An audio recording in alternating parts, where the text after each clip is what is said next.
Hello guys, samahan niyo ako para i-unbox yung bago nating nabili na 1:64 diecast model. Ito nga pala yung naantay natin na galing overseas. Nabili ko ito sa China. Supposedly yung bibili natin is yung Datsun 510 OG Purple.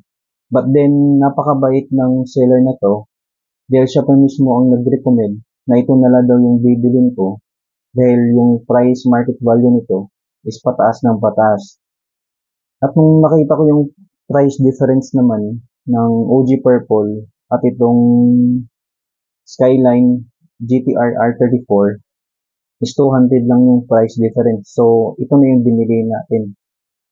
Expect natin na ang laman nito is the Kaido House Nissan Skyline GTR R34. Sige, i-unbox natin guys. At excited na rin ako para makita ito. At base naman sa reviews ng seller na to, maganda yung review niya guys. Napakarami din bumili at maganda yung mga feedback niya doon. So, naging kampante tayo para bumili sa site na yan. Ililink din natin dito yung or ipopost natin dito yung page ng seller na to para makita nyo rin yung mga diecast model niya at napakaganda at less cheaper price. Alam niyo ba guys, nabili ko ito sa less cheaper market value niya. Kaya napakaswerte natin. Sige, i-unbox natin to guys.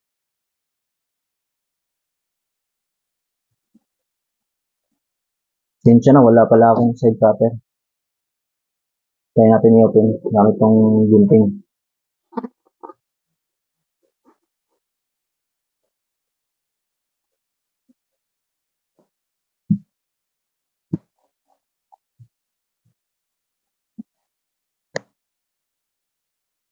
Yun.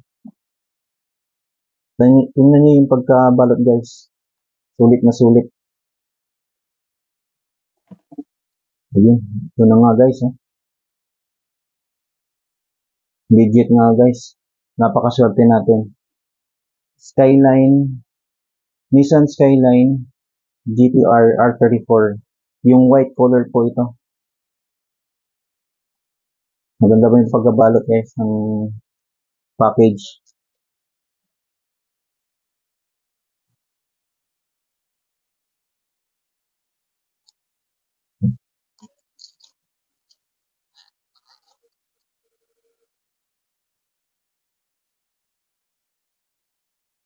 May bago na tayong member sa collection natin at napakaswerte natin na nabili natin ito sa less cheaper price.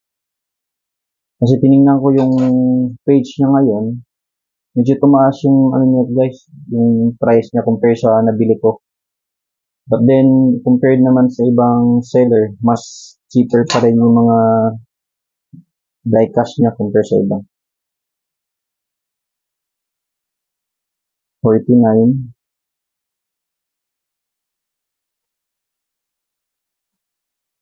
Yun, ganda.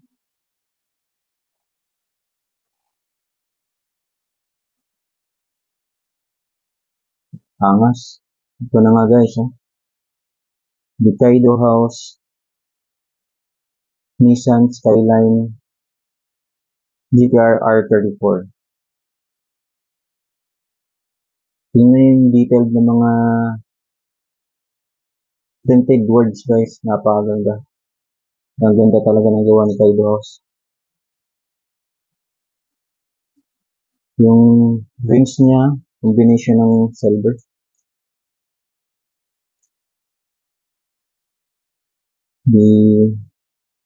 Yung likod niya. Check natin yung hood guys.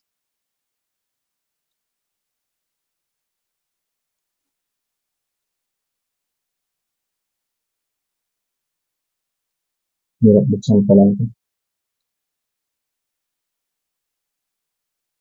Yun. Makikita natin yung makina. Ganda din ang pagka-detailed yung pagkagawa. Overall, Napakasulit natin at swerte natin nabili ito.